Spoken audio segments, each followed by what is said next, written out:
Welcome back to another episode 2 of Good Stories with Josh and Oscar. I am Josh Haynes, and you are? I'm Oscar Mendoza. And if this is the first time you've ever watched one of these, again, we've only put out one, but if this is the first time you've watched, let me tell you what we do. We tell good, wholesome, heartwarming stories for no other reason except to encourage you and to hopefully help you have a better day.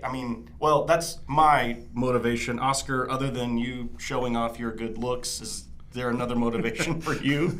I don't know about good looks, but I was, off the last show, inspired to find my Dottie. So Very cool. Very cool. If you don't know what he's referring to, we really encourage you to go back and to watch that very first episode. Yes. Other than that, why don't you go ahead and get us started? All right. So, Josh, our first story takes us to Baton Rouge, Louisiana. Nice. Where Jesse Hamilton is a 74-year-old who's working 2 jobs to pay off her mortgage. Oh, wow. Now, where the story turns great is that she started working for a frat house in 1988. And as the saying goes, the quickest way to a person's heart is through their stomach. Yeah. Well, that's exactly what this fraternity brothers thought when they remembered her red beans and rice and her fried chicken. Nice. They remembered how they said that she was and still is a good person. Wow. So much so that when they found out that at 74, working 2 jobs to try to pay off her mortgage, they got together and actually fundraised for her and raised $52,000 to pay off her mortgage. Now, the great, even better thing about that is that her mortgage is only $45,000. So there's a little bit of money left over when she retires that she can actually probably go on a trip. Yeah. So it just goes to show you may not know that how you inspire somebody, but yet you did. Yeah. It may be something small. Yeah. But somehow you made an impact on their life. Let me introduce you to Deja Taylor. She's a 17-year-old girl from Iowa City West High School in Iowa.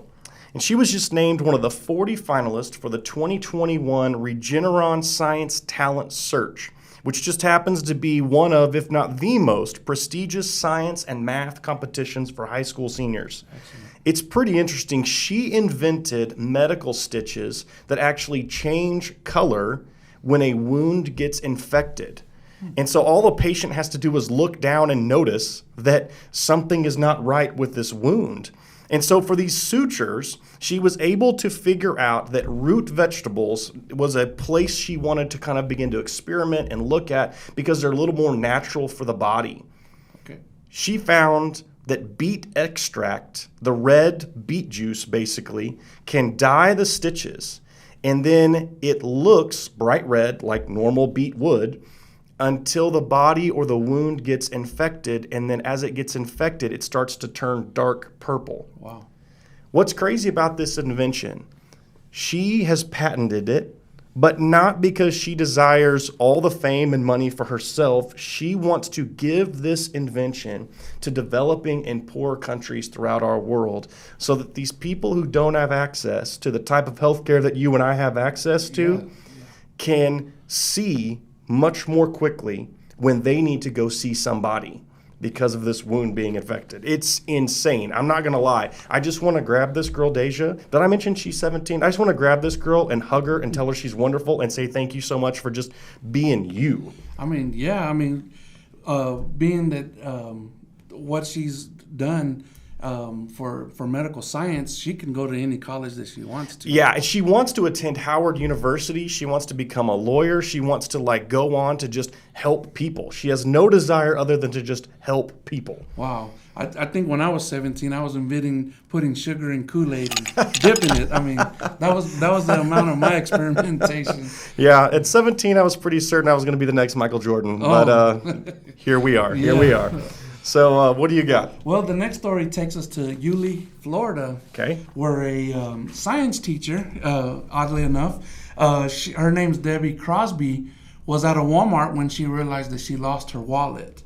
Now, you and I have probably experienced maybe misplacing our wallet and the things that go through our minds when we figure what we're going to have to replace out of this wallet. Fortunately, I don't carry very much dollar bills in there, but I do have other things That's right. are very much importance. Well, fortunately, she had enough cash to pay for her for what she was buying from the Walmart. But on her way home, again, she started thinking about all these things, how it was going to affect her life of having to replace different items in her wallet. And when she got an alert on her phone from her security camera, a gentleman had driven all the way to her house with her wallet, explaining, "Hey, I have your wallet. I found it at this Walmart. This is where I'm putting it so that you can find it." And she's shocked. One of her words that she used was going above and beyond. Yeah. The distance between the two cities is about 20 minutes, and she figured that he could have at any point changed his mind and not returned any of the contents of the wallet, but yet he did. And he's still unidentified.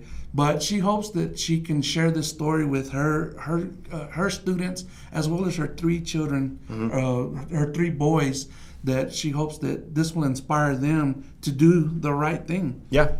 And so pretty amazing. We hear many stories of that not happening. Yeah, absolutely. And I think what's crazy about these various stories that we're telling is you see everything from some invention that might change the world to the everyday acts of kindness. I want to introduce you to Ryan Lowry. He's a 20-year-old man from Leesburg, Virginia, and Ryan was born with autism.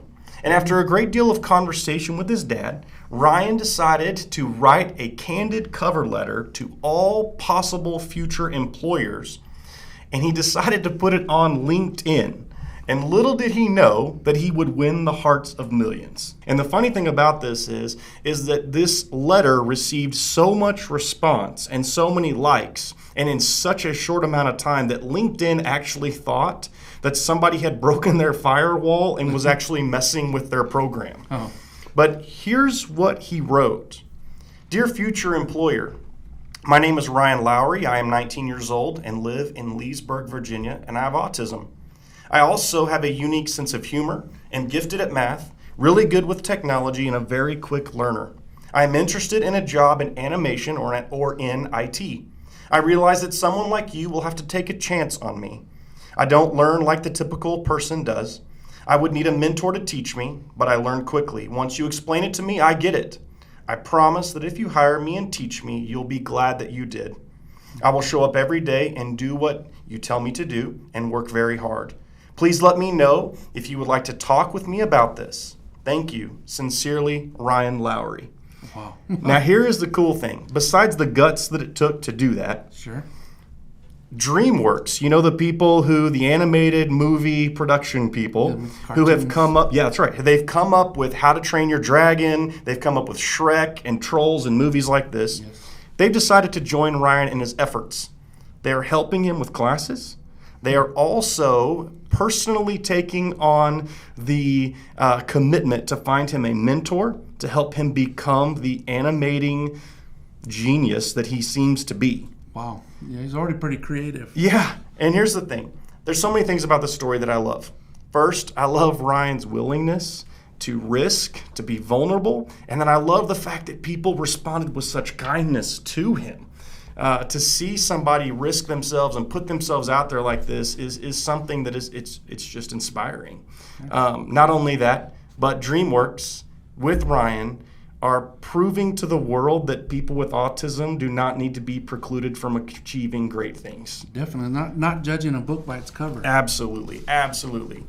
Now, for those of you, like I said, who joined us for the first time in episode 2, Oscar and I want to say a couple of different things to you. The point of these videos, again, is to show you that there's good in our world. We want to encourage you that good people are doing great things.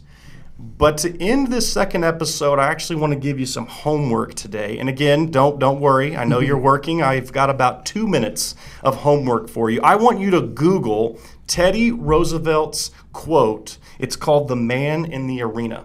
And the reason I want you to to Google that quote is because I think you will see something very inspiring, because we, if we're going to do great things in our world, have to risk. We have to be a little bit vulnerable. Sure.